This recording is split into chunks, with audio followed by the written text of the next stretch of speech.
Apakah perang darat akan terwujud di Iran setelah Amerika Serikat meningkatkan kekuatan militernya di Timur Tengah? Kita akan bahas hal ini bersama Stanislaus Rianta, pengamat intelijen dan keamanan Universitas Indonesia. Selamat sore, Pak Stanis. Selamat sore, Mas. Pak Stanis, pasukan dikirim ke Timur Tengah untuk menekan negosiasi atau invasi betulan kalau Anda amati? Ya, kalau pasukan Amerika di Timur Tengah kan memang ada banyak ya. Di pangkalan-pangkalan negara sekutunya Amerika itu total di Timur Tengah ada sekitar 40 sampai 50 ribu. Tapi di dalam beberapa minggu ini memang ada peningkatan jumlah hingga 50 ribu, sebelumnya 40 ribu. Nah, ini kan Amerika mengklaim bahwa dia akan menurunkan pasukan Linut 82. Pasukan Linut 82 ini adalah pasukan khusus Amerika yang memang mempunyai spesialisasi untuk melakukan serangan kepada pada musuh, daerah musuh, yang diklaim dalam 18 jam bisa digerakkan dari markasnya di Carolina ke negara manapun atau tempat manapun di seluruh dunia. Kita harus akui bahwa Amerika unggul di dalam teknologi, di dalam alutsista, di dalam militer, di dalam global air power. Amerika nomor 1 di dunia, sementara Iran nomor 16, Israel nomor 15. Tentu ketika sudah ada pengerahan pasukan, kemudian sudah ada pengerahan kapal induk, ini tentu bukan sekedar hal yang main-main, saya kira. Ini akan menjadi sangat berbahaya bagi dunia, saya kira. Oke, ya Pak Stanis, tapi begini, kemarin saya juga berbincang dengan beberapa analis militer dan juga intelijen, bahwa sekarang Amerika Serikat mengatakan akan terus mengirim pasukan, begitu ya, dan Iran juga taktiknya tidak kalah gencar, terus meluncurkan misil-misil mereka.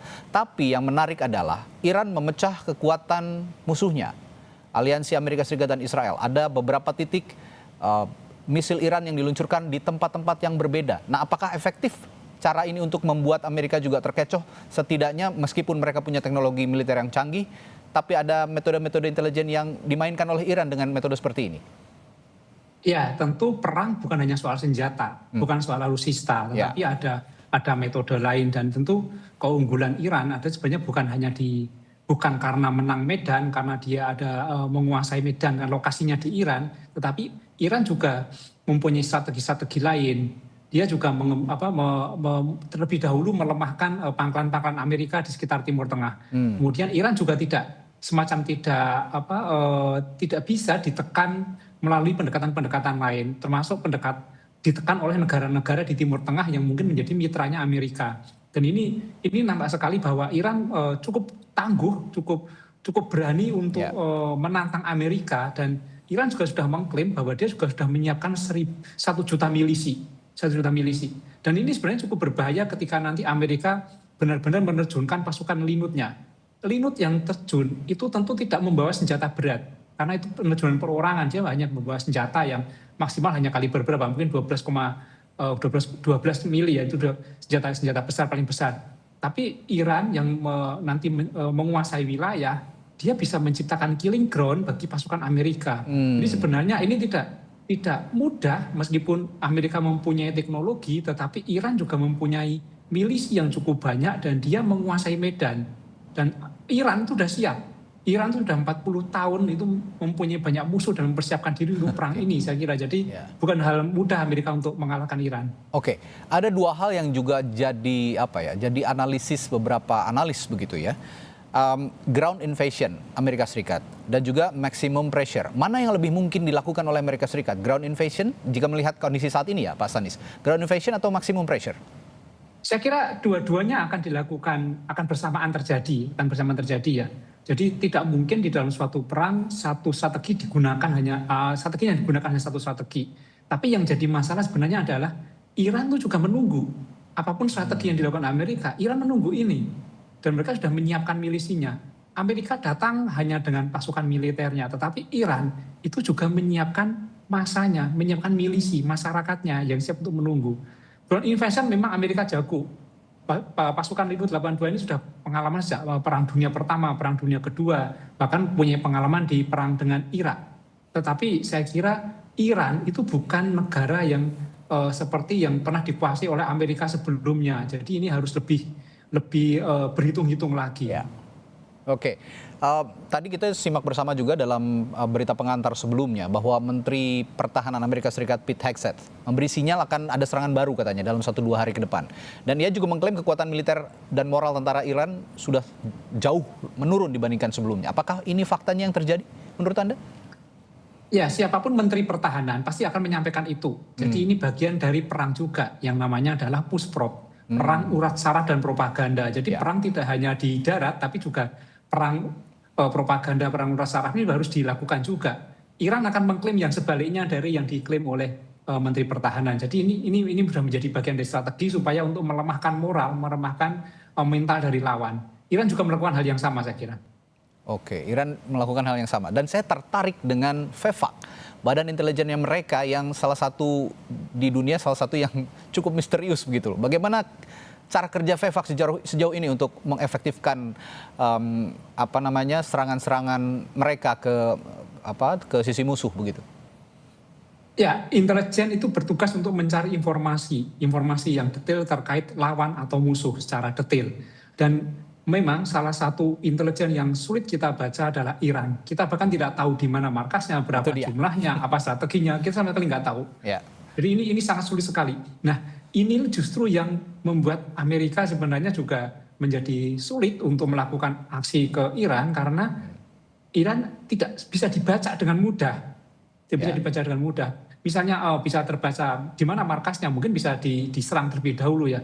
Dan saya kira intelijen Iran bekerja dengan serius, terbukti dari beberapa kali serangan Iran kepada negara-negara sekutu Amerika di kawasan Teluk dengan aksi-aksinya itu cukup akurat mencari titik-titik serangan itu.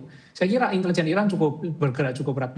Walaupun ada kendala sekarang adalah perang ini ada di wilayah Iran. Coba kalau misalnya perangnya di wilayah lain mungkin mereka bisa lebih survive. Misalnya perangnya di Amerika pun Amerika pasti juga akan keteteran. Tapi ada satu hal yang membuat Iran nampak agak terlebih dahulu adalah perangnya adalah di Iran. Tetapi ketika nanti Iran bisa menghadapi ini, bisa mengerahkan milisi, tentu Amerika tidak mudah untuk menjalankan perang ini. Oke, bicara soal perang darat, tadi juga sudah sedikit Anda singgung bahwa Amerika Serikat sebenarnya punya keunggulan teknologi dan pasukan khusus begitu. Tapi Iran juga punya keunggulan geografis yang juga Anda katakan barusan. Dan dukungan jangan lupa dari Rusia dan Tiongkok. Sejauh ini memang tidak ada yang langsung begitu ya dukungannya dari Rusia dan Tiongkok. Tapi dukungan intelijen, dukungan moral juga sudah tampak dari Rusia dan Tiongkok. Menurut Anda siapa yang lebih diuntungkan jika perang ini benar-benar terjadi di darat nantinya?